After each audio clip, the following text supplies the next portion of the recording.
Pues sean todos bienvenidos a, a este nuevo espacio en el cual continuaremos con la reflexión que generosamente nos ha estado compartiendo el padre Abel García.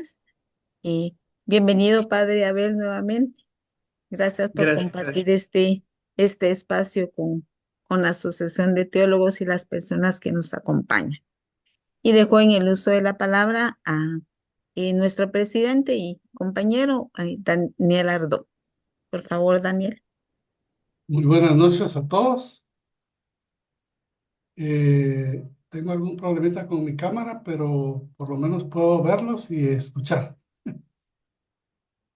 Eh, Tenemos hoy nuevamente en la segunda oportunidad al padre Abel, quien ha estado compartiendo con nosotros. Y pues es un gusto porque la experiencia que tiene, pues la idea es que comparta sus conocimientos con nosotros y podamos aprovecharnos de él y de su larga trayectoria, de la cual quiero compartir nuevamente su currículum, que lo hicimos la última reunión. Él va a estar con nosotros hoy y una próxima todavía. Así es que hay que sacarle el jugo que se pueda, lo necesario, ¿verdad? Así que tenemos al padre Abel Abraham García Méndez, quien es chapín como nosotros, es guatemalteco. Es sacerdote secular de la Arquidiócesis de Santiago de Guatemala desde hace 29 años y 9 meses. Es filósofo sistemático por la Pontificia Universidad Gregoriana de Roma y es máster en pastoral para la prevención de abusos por la Universidad Pontificia de México. Igualmente es canónigo del Cabildo Eclesiástico de Guatemala. Así es de que muchas gracias, Padre Abel, y gracias a cada uno de los que estamos hoy aquí para compartir y aprovechar este tiempo que tenemos el día de hoy. Por favor, Abelito, puedes empezar. Gracias, muchas gracias, Daniel. Gracias por la participación de todos, cada uno de ustedes. Y veo que también hay personas del Cono Sur acompañándonos. Gracias por estar acá con nosotros. Hoy no pude reunirme con ustedes al medio, me hubiera gustado muchísimo, pero ando fuera de Guatemala, de la ciudad de Guatemala, y pues tuve que mandar unas clases, grabar clases. Bien, y además es el cumpleaños 90 de mi papá, entonces nos venimos a Shela, que es el área rural en donde celebramos la misa de los 90 años. Pues bueno, no quiero extenderme mucho. Hace la última vez, hace 15 días, pues me extendí mucho y ya no di oportunidad. Entonces, intentaré ser lo más breve posible. Claro, eso significa que quedamos invitados para profundizar en los temas, ¿no? Porque son temas muy, muy delicados. Eh, el primer encuentro, hace 15 días, pues vimos el tema de la prevención de abusos en contextos eclesiales y vimos específicamente eh, cómo estaba la problemática y presentamos un poco el caso del sodalicio, que era el que estaba en ese momento en ese proceso de resolución, ¿no? Pero evidentemente nos hace falta un abordaje más sistemático de lo que es el abuso en sí, el abuso intrafamiliar, el abuso eclesial y cuál sería la prevención. Esos dos son los temas que propusimos para este día. Voy a ir a la pantalla. No sé si puedo presentar la pantalla, ¿verdad? Permítanme que... Sí, sí puedes. Gracias. Ahí me dicen si se ve o no se ve. Voy a utilizar un material de una experta en el tema. Ella nos dio este curso eh, en el año 2020. Es Josefina Martínez. Y Josefina Martínez, pues es experta. Ella ha trabajado en Chile. Recordemos que aunque los primeros casos se presentaron en México, pues ha sido Chile el que ha trabajado más, se han organizado mejor en redes las víctimas. y al contar con mayor posibilidad de recursos económicos, pues han logrado desarrollar toda una labor de abordaje del tema. En México, pues existe una gran limitación al respecto y pues en el resto de países de Latinoamérica también. Entonces me voy a aprovechar de esta presentación que ella nos dio. Son tres presentaciones, yo voy a ir a la carrera presentándole estas, que es tal vez la más importante para que entendamos la dinámica del abuso, ¿no? Primero tenemos que decir que a veces es difícil percibir, darnos cuenta, porque no vemos las cosas para las cuales carecemos de nombres. El abuso sexual infantil y de personas vulnerables tiene varios ejes de definición. En primer lugar, involucra a una persona menor, un niño, niña, adolescente o vulnerable en diversas conductas de tipo sexual. Hoy sabemos que este paradigma, este modelo de abuso, pues también se refiere a los abusos de poder, de autoridad, psicológicos y a los abusos espirituales, que la Iglesia en estos momentos está terminando de perfilar como delito.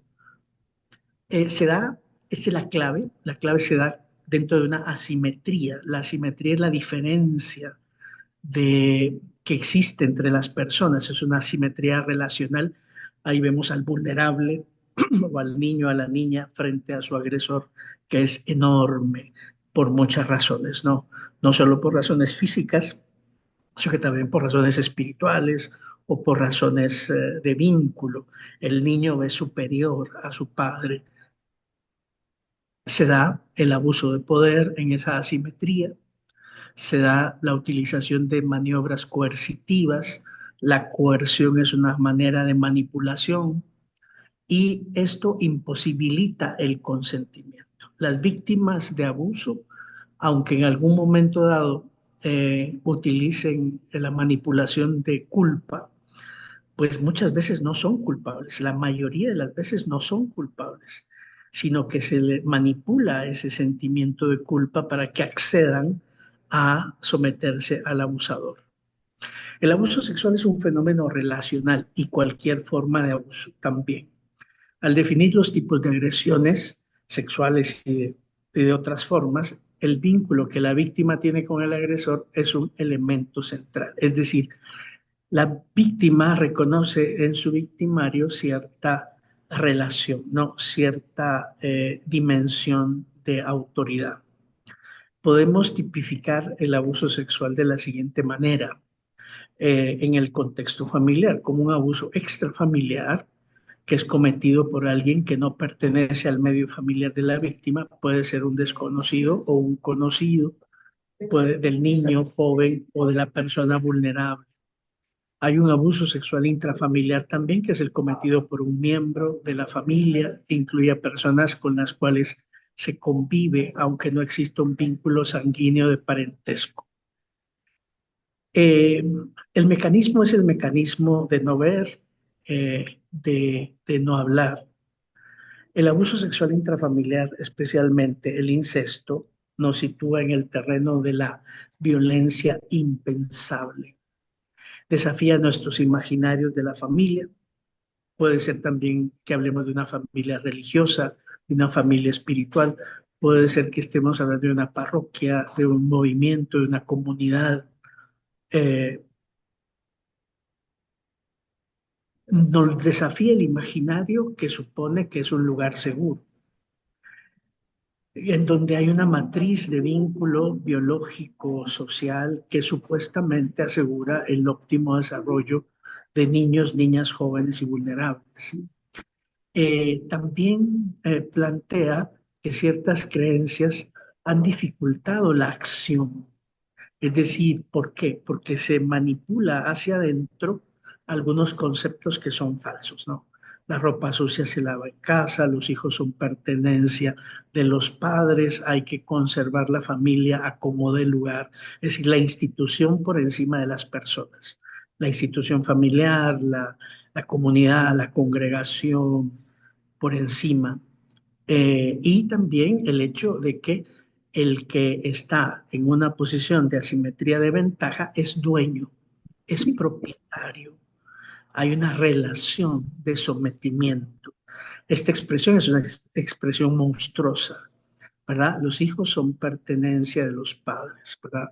Hay una expresión que utilizan los movimientos pro familia, que están vinculados tristemente a los legionarios de Cristo, al Opus Dei, al sodalicio de la vida cristiana, que dicen, con mis hijos no te metas, porque mis hijos son míos o son mi responsabilidad. Esto es una de las afirmaciones más dramáticas. Acá en Guatemala hemos tenido el caso que muchas de las personas a cargo del tema de, eh, de esta asociaciones pro familia, pues han sido abusadoras de sus hijos, ¿no? En el abuso sexual intrafamiliar no se respeta el tabú del incesto, se malversa la función protectora del adulto, supuestamente cuidador, o del superior o del encargado. El poder del adulto se transforma en un medio para dominar y controlar al niño, niña o joven. Quien abusa cosifica a la víctima, estafa a su víctima, coloniza el psiquismo de la víctima. Hoy se habla de una colonización emocional. Allá ya lo vamos a ver. Por lo tanto, es mucho más que un simple abuso de poder y mucho más que un... ¿Cuál es el sistema relacional del abuso sexual? Esta es la clave. Primero está el abusador, está la víctima. Hay una asimetría, hay una dueñez, hay una impunidad, hay un control, hay una autoridad, la relación asimétrica, ¿no? El abusador y la víctima. La víctima está frente al abusador como incondicional, como en un vínculo de amor, como una relación de dependencia, y por lo tanto es capaz de establecer una ley del silencio. Pero existen también los terceros. Los terceros son los que pueden destruir la ley del silencio. Pero el problema es cuando los terceros no quieren ver, no quieren oír y evidentemente callan. Los terceros son todos los que conocen o están en posición de conocer una situación de abuso sexual que ocurre cerca de nosotros. Son quienes están en mejor posición de detener el abuso. Aquí empezamos a hablar ya de la prevención, ¿no? ¿Quiénes son los que pueden hacer la labor de prevención? Los terceros. ¿Quiénes son los terceros? Los terceros son aquellos a los que la víctima en un momento dado del abuso comparte, informa, comunica lo que están sufriendo.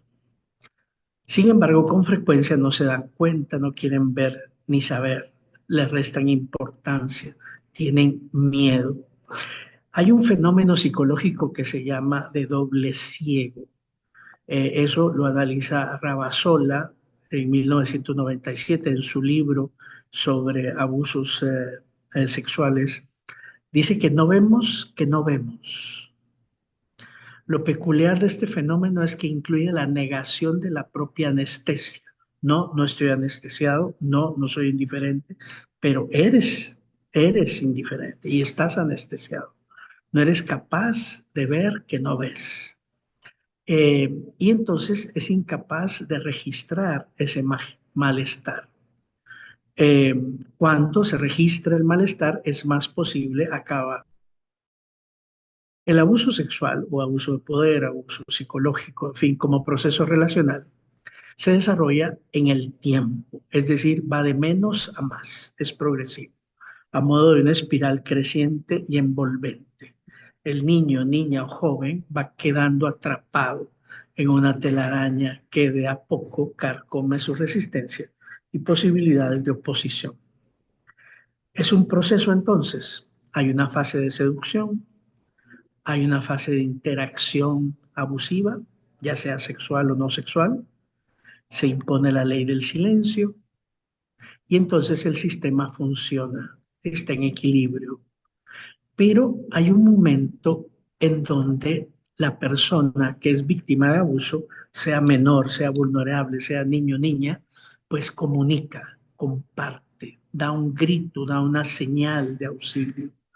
En la fase de divulgación, entonces el sistema entra en crisis. La persona está en crisis. Me voy, me quedo, ¿qué hago? ¿Qué puedo hacer?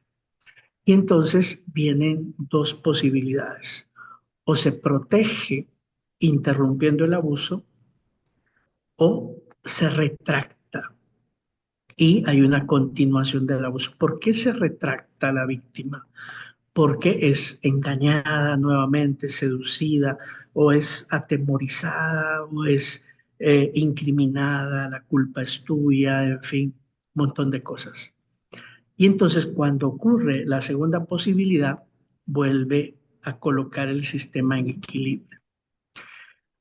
Veamos rápidamente cada una de las fases del abuso. Está la fase de seducción, ¿verdad? Quien abusa saca provecho de su posición y de la vulnerabilidad y dependencia afectiva de la víctima. Saca ventaja del cariño y confianza que la víctima le profesa. A través de la entrega de cariño, atención, halagos o privilegios, el niño, niña o joven víctima se siente especial. Cuando vemos el caso, por ejemplo, de las exnumerarias auxiliares del Opus Dei, pues hemos descubierto que no son solamente ellas, son también las numerarias, son también las supernumerarias, supernumerarios, son también las agregadas y los agregados. Hay una fase que se llama eh, el apostolado de amistad y confidencia que decía José María Escrivá de Balaguer. Ese apostolado de amistad y confidencia es una seducción, porque entonces hay un bombardeo afectivo, emocional, en fin, para hacer que la persona se involucre y se involucre. Ese es el proceso que le llamamos colonización emocional. Es lo que hemos descubierto hace muy recientemente, hace unos 4 o 5 años, y se le ha dado esa tipificación concreta, ¿no? Es lo que ha pasado en el sodalicio, es lo que ha pasado en el Instituto del Verbo Encarnado, es lo que ha pasado en los Legionarios de Cristo, es lo que pasa también en el contexto familiar. Entonces se da el hechizo, así le denominan Perrone y Nanini. El término seducción no da cuenta del estado de total falta de libertad que aqueja a la víctima. El abusador va confundiendo al niño, niña, joven o adulto vulnerable y le hace perder el sentido crítico. Cualquier rebelión resulta imposible, pues el hechizado no sabe que está bajo un embrujo. Después se da la fase abusiva más aguda, que en el caso que estamos viendo es el de tipo sexual, pero puede ser de tipo laboral, puede ser de tipo espiritual, puede ser de tipo de conciencia, personas que estén haciendo algo malo, obligadas porque se les ha inducido a creer que es algo bueno. Entonces el abusador manipula a su víctima para involucrar en conductas sexuales progresivamente intrusivas. La sexualización de los lazos afectivos genera una ruptura de contexto que confunde y paraliza a la víctima. Es cuando la gente se da cuenta que está siendo explotada laboralmente, sobre todo los adultos vulnerables. Es cuando la gente se da cuenta que es menospreciada, menos valorada y que entonces pues sufre considerablemente. ¿Cuáles son las maniobras de manipulación y confusión? Pues se normaliza el abuso. Hay una inducción de complicidad, la culpa es tuya, tú lo permitiste, tú lo quisiste, y hay una instalación de un discurso denigratorio y culpabilizante. Tú elegiste este camino, esta vocación, por ejemplo, y se da en el contexto del aislamiento de la víctima. Miren que el orden puede ser inverso. Puede ser que lo primero sea el aislamiento de la víctima y que después se vaya dando ese hechizo, esa seducción, ¿verdad? Y después vengan todos los demás, todas las demás maniobras. Y entonces entra la fase del secreto, imposición de la ley del silencio. El abusador conmina a su víctima al silencio y le prohíbe implícita o explícitamente referirse al abuso. La interdicción del incesto, por ejemplo, se desplaza a la palabra. Hablar está prohibido. La ley de silencio plantea que si habla la víctima se expone a amenazas o a los efectos negativos o daños que cualquier acción defensiva de su parte podría cargar. Tiene miedo al destierro, al castigo y a la estigmatización, destierro de la familia, del lugar al que pertenece, de la congregación, de la comunidad, en fin, y entonces al desprecio de los demás, y entonces se somete, se somete. Por ende, siente que no tiene elección, está silenciada y no en silencio. Miren la diferencia, está silenciada, no es que esté en silencio, ha sido silenciada. En el secreto se conjuga lo indecible, lo innombrable, lo inconfesable. La víctima guarda silencio como estrategia de supervivencia, siente que sobre sus hombros recae la responsabilidad de velar por el equilibrio y felicidad de su familia, del entorno. La dificultad de hablar se exacerba por variables evolutivas y por lo difícil que resulta poner el abuso en palabras. La imposición del secreto más la indiferencia de los terceros hace que el abuso se cronifique. El abuso sexual es el secreto mejor guardado. Bien, entonces ahí están toda la base referencial, ¿no? Eh, Quisiera presentarles ahora la parte de la prevención. Aquí tendría que añadir otra serie de cosas, pero creo que esto es como más que suficiente por el momento. Permítanme que estoy buscando la, eh, lo que quiero presentarles ahora. No sé si hay alguna pregunta al respecto o termino de exponer y después vamos a las preguntas. Mm, En lo que Permítanme, buscas, quizás, o si alguno tiene alguna pregunta, puede hacerla, solo abre su micrófono.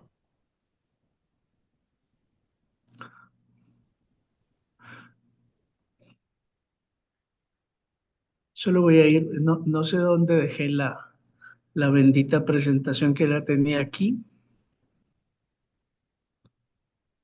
Vamos a ver, no, aquí no está,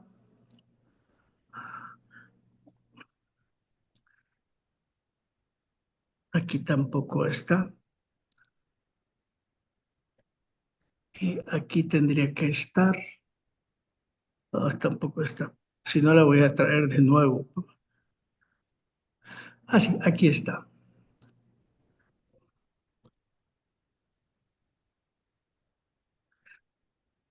Muy bien, ya la encontré, perdón, estaba en la misma página. Me voy a poner en full screen y ahora voy a compartir esta. Aquí es Josefina Martínez en colaboración con Caroline Sinclair. Aquí no vamos a ver todas las presentaciones porque es muy amplio, pero vamos a ver por lo menos las más importantes. ¿Cuáles son los niveles de prevención? Claro, no hemos hablado del abuso completo, ¿ah? Hay que ver los contextos, hay que ver las situaciones más complicadas, las más complejas, las más difíciles. Hay que ver también el papel de los terceros. Aquí se va a hablar del papel de los terceros. En la prevención de abusos tenemos tres niveles. Está la prevención primaria, que es evitar que se cometan abusos.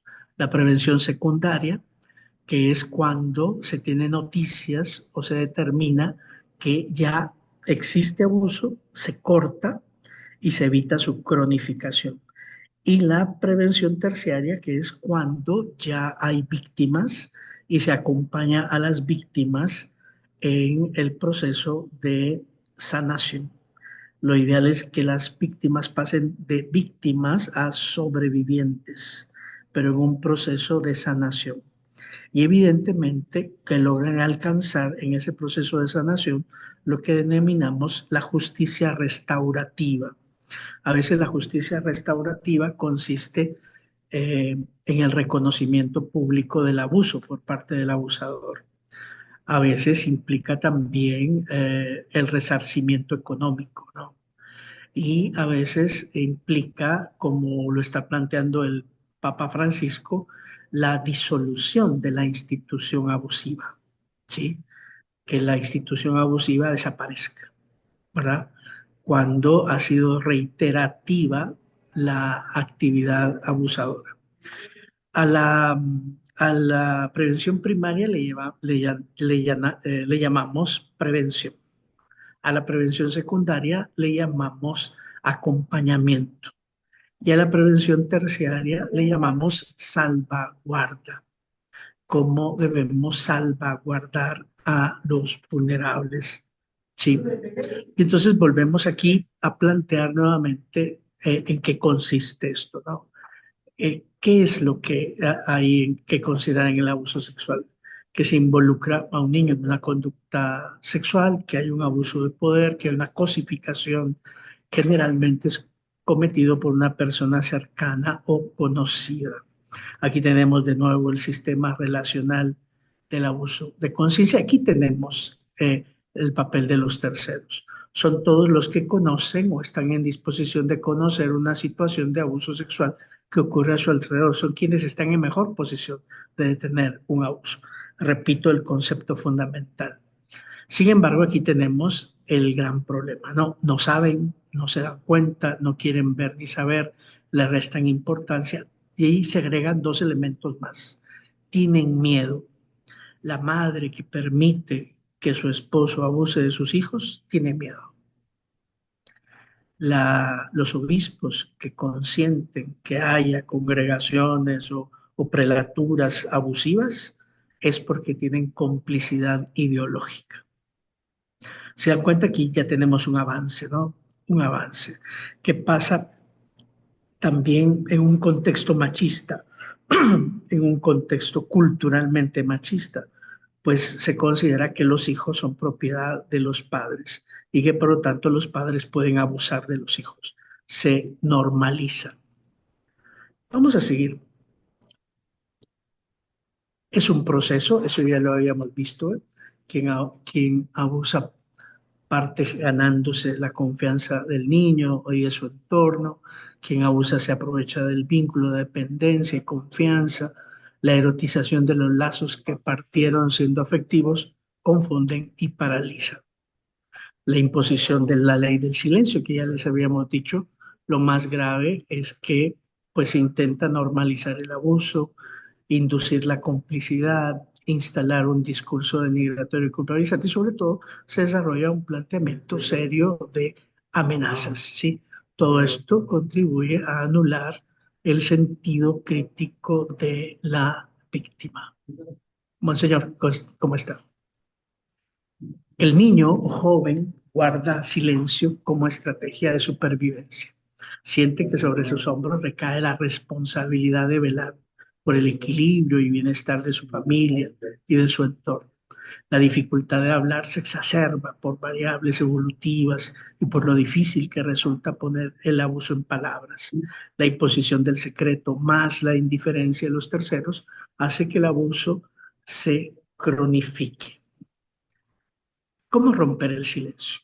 En primer lugar, la divulgación es la que permite detener el abuso y proteger al vulnerable niño, adolescente, ¿verdad? Llegar a divulgar es muy difícil. En muchos casos las personas tardan años.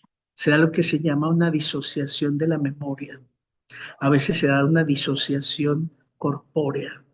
Entonces la víctima está paralizada, está neutralizada. Por eso es que se exige que los abusos no prescriban en el tiempo, sino que todo lo contrario. La Congregación para la Doctrina de la Fe o el Dicasterio para la Doctrina de la Fe tiene dentro la Comisión de Tutela de Menores y es esa comisión la que nos ha dado todas estas normativas, ¿no? Existe un alto riesgo de que la víctima sea presionada a retractarse, ¿no? Casi siempre se da esto. Las personas que encubren el abuso, pues casi siempre hacen un juicio sobre la víctima y sobre su familia, ¿no? Quien divulga puede arrepentirse de haberlo hecho, pues ve cómo recaen sobre su persona las miradas suspicaces estigmatizantes y culpabilizadoras. Para protegernos del dolor de la divulgación, corremos el riesgo de anticiparnos y desacreditar a la víctima. ¿Cuál sería nuestro desafío, no? Convertirnos en terceros, atentos, valientes y solidarios. Es importante la detección, detectar. Aquí no voy a entrar a los detalles, hay indicadores concretos en la etapa de la niñez, de la adolescencia, de la juventud, de los vulnerables, de los seminaristas, de los consagrados, de los formandos, de los formadores, ¿no? Lo que hay que evitar siempre es esto, es la victimización secundaria. Cuando se da la denuncia, hay que evitar volver a victimizar a la persona. Eso le llamamos victimización secundaria, que es cuando abre la experiencia que está viviendo y entonces se le indaga de una manera abusiva, de una manera que pueda ser profunda y radicalmente intimidante, ¿no? Aquí dice cuando la víctima revive la sensación de abandono, abuso y maltrato que originalmente sintió a partir del abuso sexual sufrido, cada vez a causa del actuar de un tercero que la humilla, culpabiliza o no acoge su petición de ayuda. Por eso es que la Comisión Pontificia de la Tutela del menor y del vulnerable lo que pretende es que no solo se aborde canónicamente, sino pastoralmente. Y ese abordaje pastoral debe estar acompañado por pastores, debe estar acompañado por psicólogos, por laicos, laicas, por médicos, por abogados, ¿verdad? No puede ser solamente canónica. Por eso es que a las líneas de acogida o de recepción de denuncias va acompañada toda una labor de, eh, de acompañamiento, ¿no? ¿Qué hay que tener presente? Hay que tener presente que la detección o sospecha de un caso de abuso genera una crisis interior en todo el sistema. Que entonces podemos tener dos riesgos, paralizarnos o sobreaccionar. El trabajo en equipo y los procedimientos estructurados nos van a permitir compartir la responsabilidad y actuar de forma coherente. La asociación con otros confiables es fundamental para detectar y también para evitar el riesgo de sobredetectar. Bien, no voy a entrar acá porque ya son detalles muy específicos, pero, por ejemplo, qué hacer, qué sí hacer y qué no hacer. Sí, por ejemplo, si hay una divulgación, hay que acoger de inmediato, no hay que dar largas, hay que guardar la calma, no hay que reaccionar, hay que transmitir que uno les cree, no hay que afrontar con duda, hay que desculpabilizar, no culpabilizar. Ah, eh, hay que reforzar la valentía, hay que abrir espacios para seguir hablando, hay que respetar el ritmo de la víctima, hay que tomar medidas para proteger a la víctima y hay que implementar acciones de reparación en la medida de lo posible. No. Pero ¿qué pasa cuando hay sospecha? Cuando hay sospecha, por eso se ha impuesto en la iglesia los procedimientos de investigación previa. Si la investigación previa establece que hay verosimilitud del abuso, entonces se puede resolver. Si la investigación previa no considera que exista esto, pues entonces tiene que emitir un voto y ese voto pues debe ser ratificado eh, por el obispo. ¿Sí? Hay alguien que está con el micrófono encendido. Le pedimos que por favor lo Ya, apague. ya lo pagamos. Gracias. Bien, tenemos el ejemplo de Chile. Chile es el lugar en donde con mayor sentido eclesial se ha abordado esto. Y entonces se tienen tres mecanismos iniciales. Primero, en las personas vulnerables, niños, niñas, adolescentes, la enseñanza del autocuidado o de la autoprotección. Pero hay ventajas y desventajas, porque se puede generar una sensación de peligro y eso bloquea la disponibilidad de la gente. Después están las medidas de seguridad que también tienen aspectos positivos y aspectos negativos. Y por último están los códigos de conducta.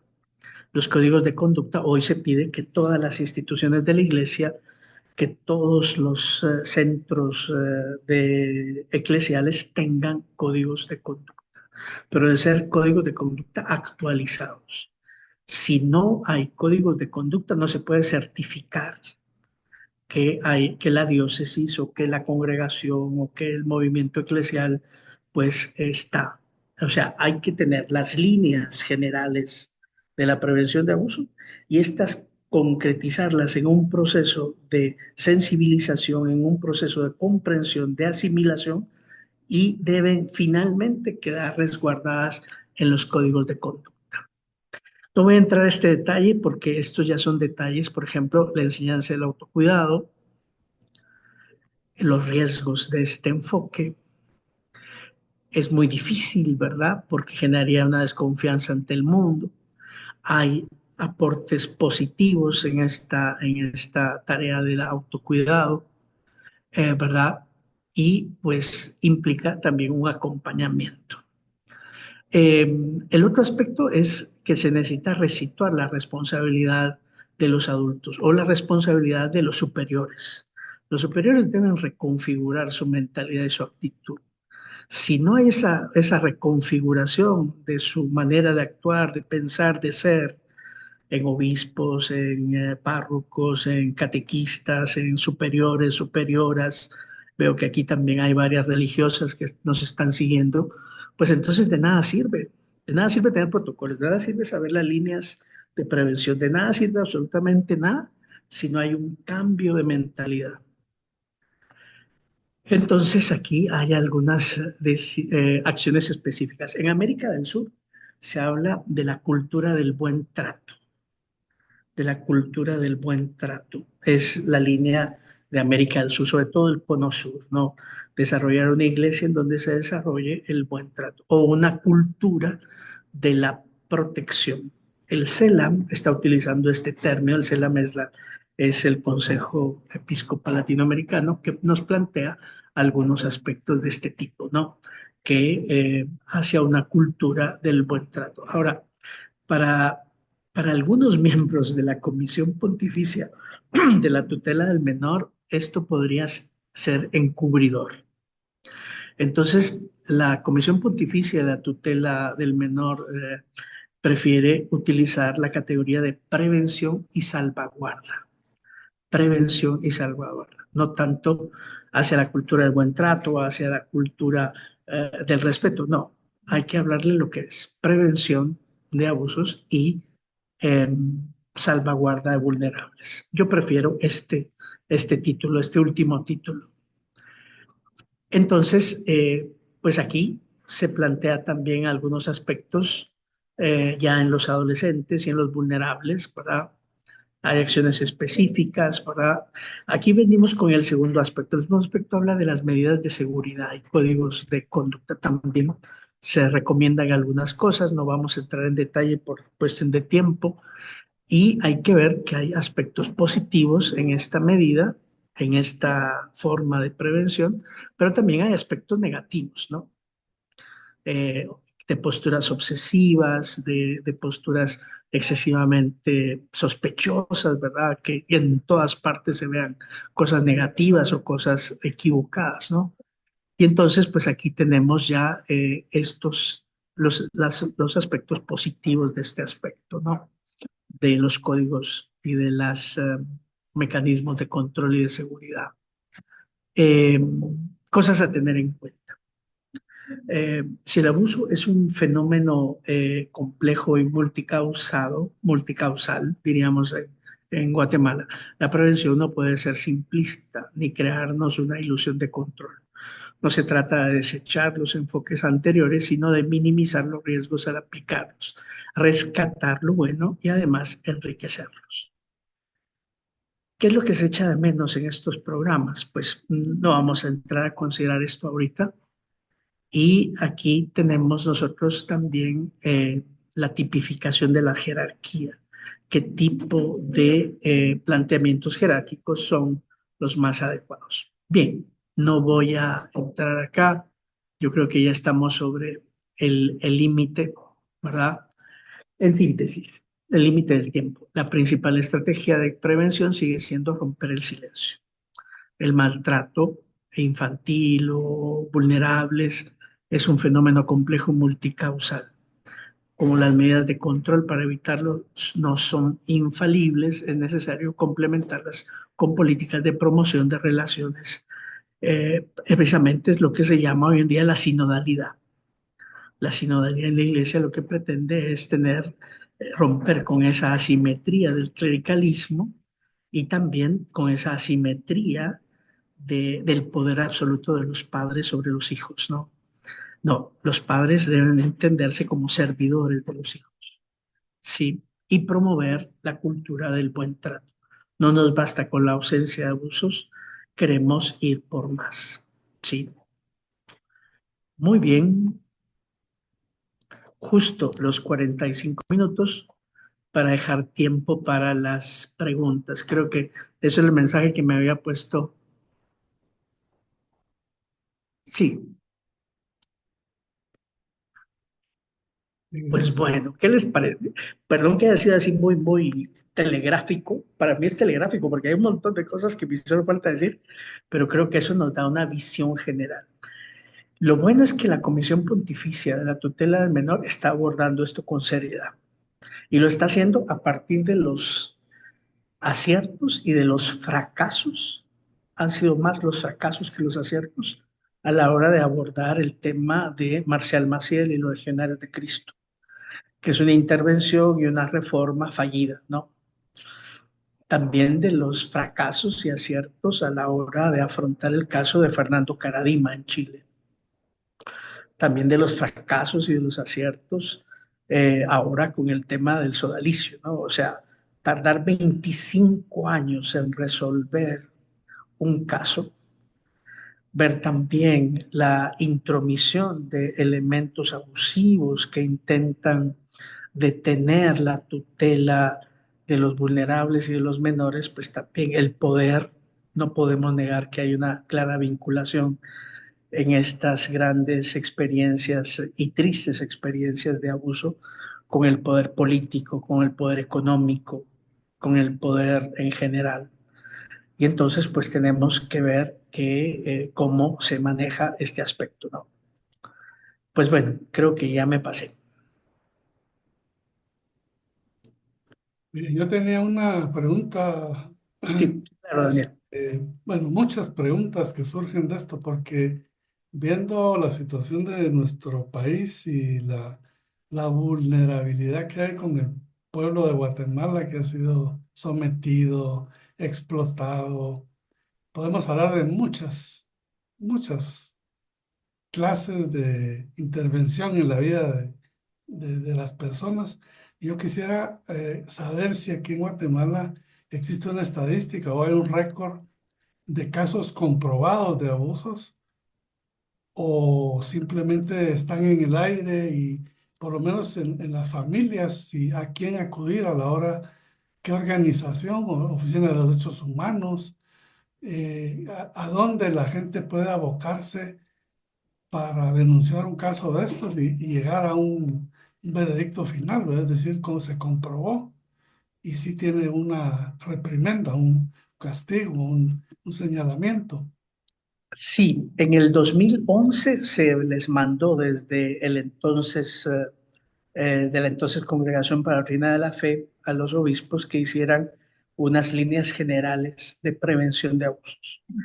Se tenían que presentar los protocolos cuanto antes, no lo presentaron. Al final de cuentas, se les dio de plazo hasta el 2016 para presentar esas líneas de acción. Ya para entonces, pues la gran mayoría de las diócesis en todo el mundo, incluyendo Guatemala, pues hicieron una presentación en blanco y negro para cumplir, ¿no? Y ya esas líneas de acción planteaban la necesidad de tener comisiones Las comisiones se crearon en el papel, pero no se crearon en la realidad. Después, pues vino la tutela de menor, que fue creada en el 2014, dando del menor y del vulnerable, y entonces se empezó a hacer un proceso de seguimiento, de seguimiento, de seguimiento. Se creó CEPROME, que es el Centro de Protección del Menor. La primera sede fue en México, después tenemos a nivel de Latinoamérica, y se hizo a partir de la Universidad Gregoriana, en donde estaba el Centro de Salvaguarda de Niños y Vulnerables. Después ese centro de salvaguardia de la Gregoriana en Roma se convirtió en el Instituto de Antropología. Ahí fue donde yo estudié, hice estos diplomados y este máster y esta certificación con la Gregoriana y con la Pontificia de México. El CELAM no reaccionó, el CELAM reaccionó hasta hace 2 años nada más. Entonces los obispos se respaldaban en eso, ¿no? Roma queda muy lejos, ¿verdad? Y entonces solo vamos a tomar referencias de lo que planteé, buenas noches, de lo que planteé el CELAM. Y como el CELAM estaba paralizado, ¿verdad? También hay que decir que estuvo Monseñor Cabrejos, que ahora ya es emérito, y Monseñor Cabrejos estuvo vinculado de Perú, estuvo vinculado con el sodalicio. Entonces había ahí muchas cosas muy, muy delicadas, ¿no? Entonces, ya cuando Cabrejos, Monseñor Cabrejos dejó de tener esta incidencia, pues el CELAM empezó a abordar el tema. Entonces los obispos se vieron más implicados. En conclusión, la Arquidiócesis de Guatemala tiene unas líneas guías, un protocolo. El encargado de recibir las denuncias es el canciller. Tenemos algunas denuncias recibidas. Yo he acompañado a algunas víctimas y pues en algunos casos están esperando. No sé qué, pero están esperando en una gaveta. Hay otros que sí se hicieron procesos de investigación y creo que están por ser enviados a Roma. Eh, a nivel de las congregaciones religiosas, pues también hay casos, ahí espero, ahí acompaño menos, ¿verdad? Pero sí estoy al tanto y sí espero que sí tengan mayor diligencia al respecto. Eh, nos hace falta. El año pasado tuvimos un ofrecimiento de la Conferencia Episcopal eh, norteamericana y se nos ofreció una ayuda en dólares, pero como no se lograron poner de acuerdo los obispos para aceptarla, la perdimos. Pero ahora con Donald Trump, ¿verdad? Que no permite que hayan ayudas, entonces toda la ayuda económica que teníamos prevista pues se perdió. Entonces sí hay protocolos, sí hay alguien que recibe denuncias, no se está cumpliendo con todo lo que plantea la Comisión Pontificia de Tutela de Menor y pues estamos comenzando. Y debimos de comenzar hace fácilmente 12 años, pero estamos comenzando ahora. María Abel, buenas noches, qué interesante. Bueno, Realmente a mí me preocupa mucho más quizás porque es lo que menos se conoce y se sabe del abuso espiritual, específicamente en la prevención de ese tipo de abusos, porque creo que es algo muy etéreo hasta cierto punto para poder entrarle a ese asunto. Recuérdese que juega con la vocación, con el tema de la vocación de las personas, ¿no? Y entonces se entra en duda en algo si es vocación o no, si es más presión o alguna cosa. Por eso es que me parece que la prevención ahí ha de ser más difícil. No sé, ¿me puede comentar algo al respecto? sí, es la última forma de abuso que está siendo aún investigada y tipificada. Y pues sí, eh, comienza siendo un abuso de conciencia, confundiendo entre el bien y el mal a la víctima, y pues se manipula la experiencia de Dios. El victimario suplanta el lugar de Dios como superior, como maestro, como padre, como madre, como, en fin, como guía, como papá, como mamá. Y entonces dice, bueno, pues Dios quiso que tú y yo estemos juntos. Dios nos puso en este camino. Y yo como superior tuyo, como padre tuyo, entonces se mete a Dios. Es decir, se mete a Dios y se le hace cómplice a Dios de todo. Entonces yo como te tengo que formar, te tengo que acompañar, te tengo que ayudar a madurar y estoy en una relación contigo, ¿verdad? De toda la vida, entonces me tienes que obedecer, porque obedeciéndome a mí, obedeces a Dios. Y entonces se sacrifica a la persona en aras de la institución. Pero la institución puede ser una institución eclesial, puede ser una institución que forma parte de la misma organización de nuestros sacramentos, ¿no? El orden sacerdotal. Recuerden ustedes que hubo un cardenal en Washington, ¿no? Que abusaba de seminaristas, sacerdotes y hasta de obispos, ¿no? Y que fue, pues se le quitó el cardenalato y se le expulsó del estado clerical, ¿no? Entonces es un tema muy, muy delicado. Incluso hay varios cardenales que han sido cuestionados y están en ese proceso de investigación. Eh, por otro lado, pues sí, yo creo que el tema más delicado es el tema en donde hay más número y más monstruosidad de abusos, va a ser el tema de los abusos espirituales dentro de la familia. Porque entonces el padre asume el rol de que es el pastor, es el sacerdote en la formación de sus hijos.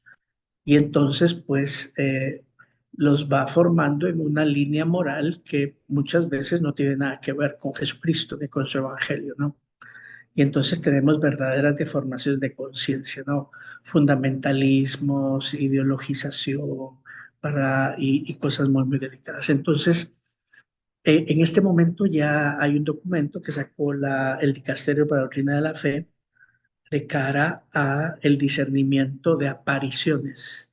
Y es ahí en donde se dedican varios numerales específicos para denunciar que hay apariciones que son falsas o que son perniciosas, en donde se da el abuso espiritual.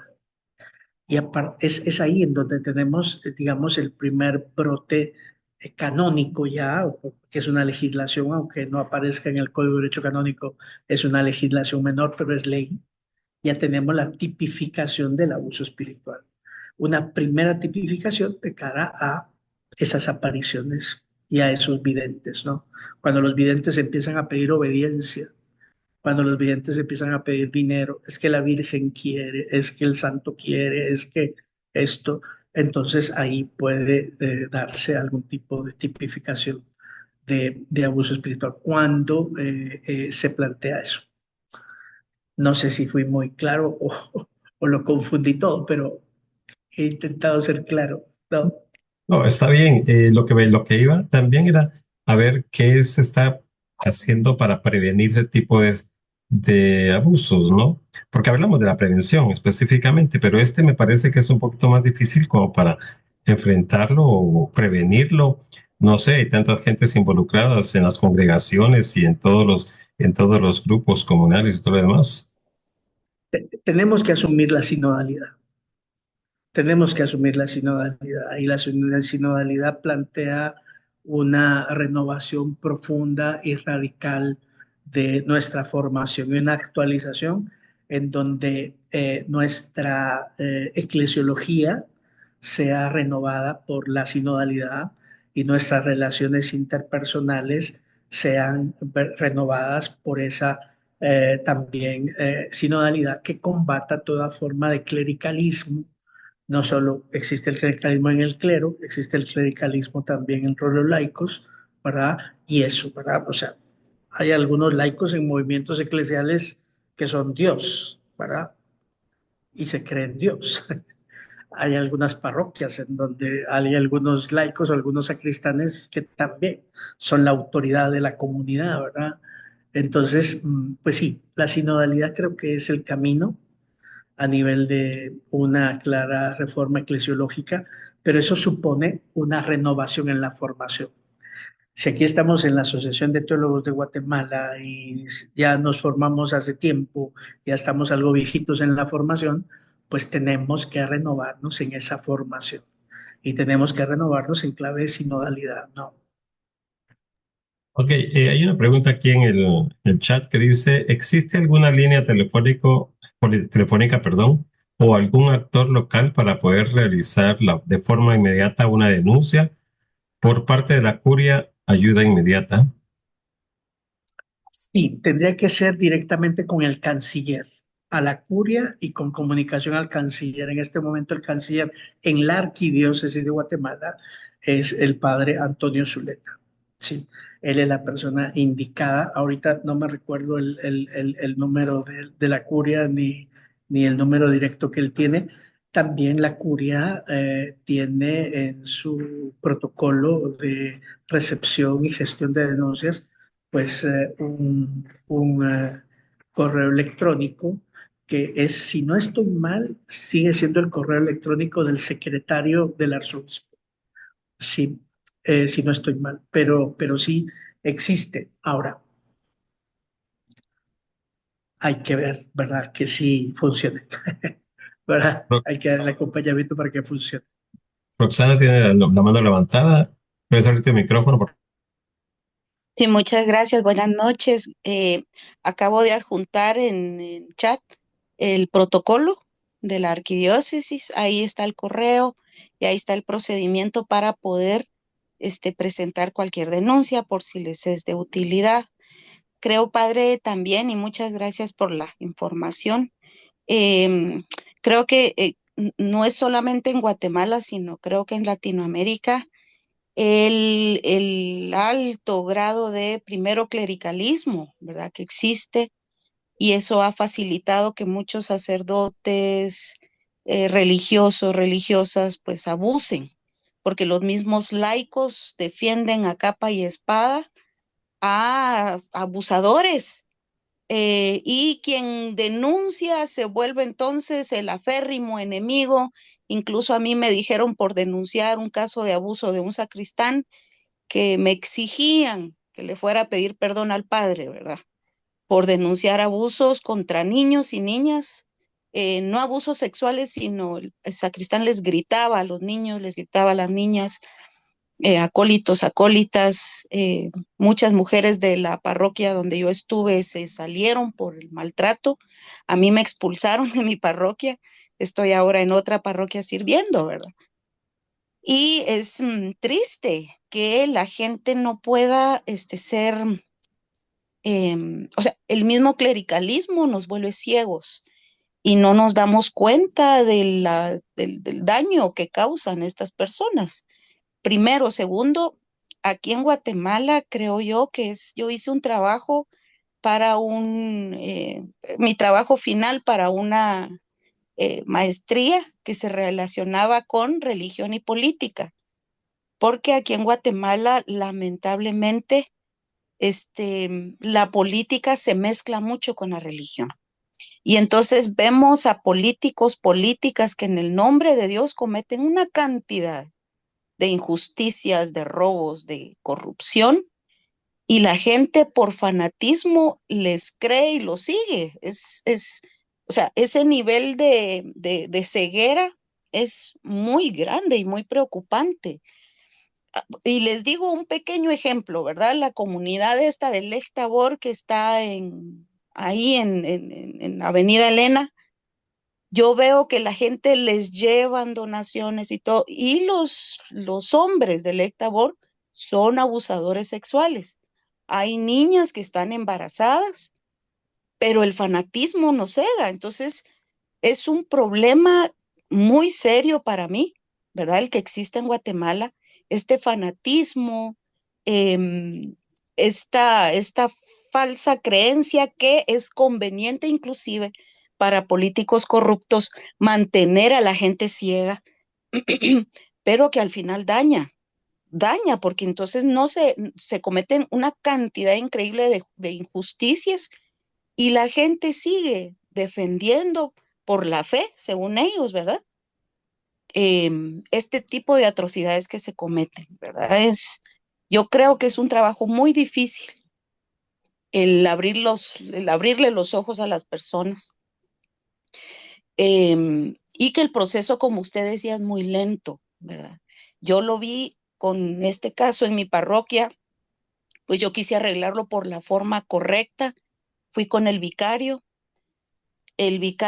pues lo que hizo fue poner en avispero al párroco y el párroco sacó a otras personas del consejo, ¿verdad? Por temor a que cuando llegara el vicario pues la gente opinara pues mal de él. Entonces digo yo, ¿cómo creer? Yo estuve un tiempo como que en negación con la jerarquía, porque digo yo, ¿cómo voy a creer en una jerarquía que entre ellos se cubren, ¿verdad? ¿Cómo? ¿Cómo me piden a mí vivir una sinodalidad si no me dan el ejemplo y el testimonio, ¿verdad? Pero por supuesto que sea quien sigo y sea quien sirvo.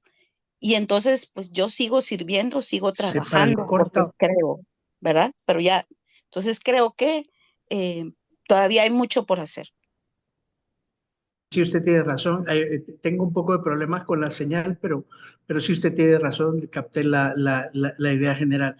Sí, tenemos que cambiar. El Papa no ha hablado de una renovación, ha hablado de una reforma. Es una palabra mucho más fuerte cuando ha hablado de combatir los abusos. Es decir, los abusos representan pues una visión eclesiológica, una visión pastoral, una comprensión también de la jerarquía, ¿no? Y entonces sí, tenemos que apoyar al Papa, no solo rezar. Creo que tenemos que tener un vínculo no solo afectivo, sino que efectivo.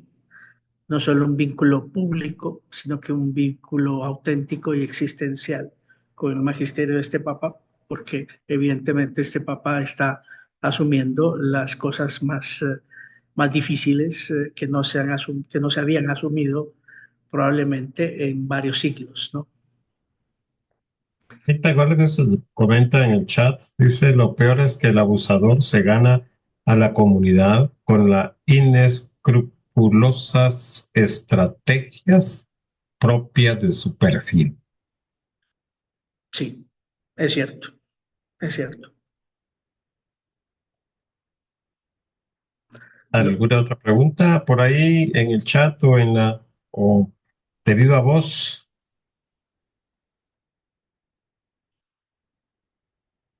que conste que ahora me tardé poco, ¿ah? Porque la última vez, hace 15 días, no di chance. Pero creo que dentro de 15 días tenemos el tercer encuentro, ¿verdad? Así es, entre los 3 días. Así que no se lo pierdan. Va a estar interesante el siguiente capítulo de esta serie.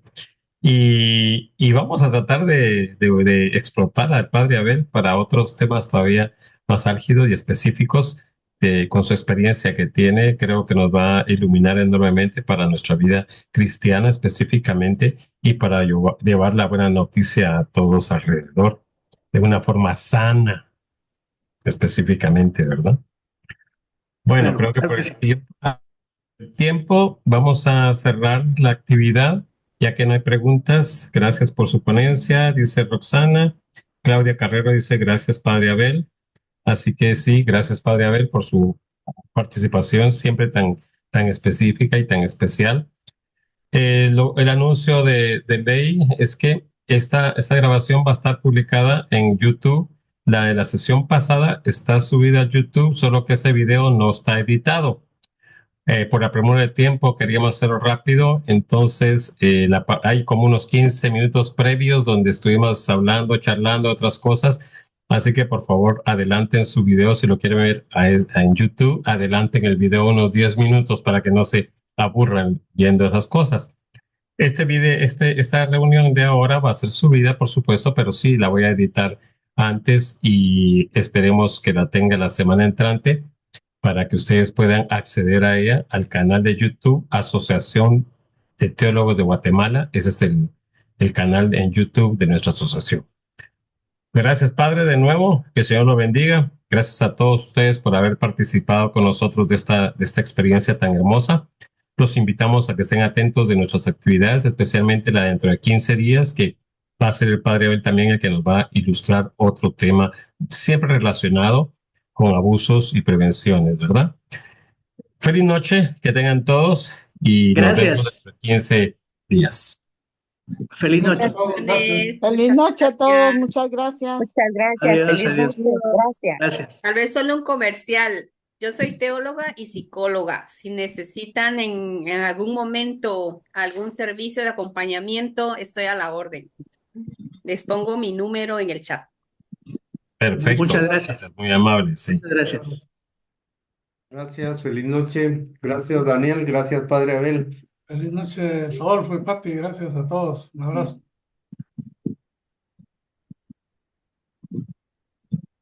Venga.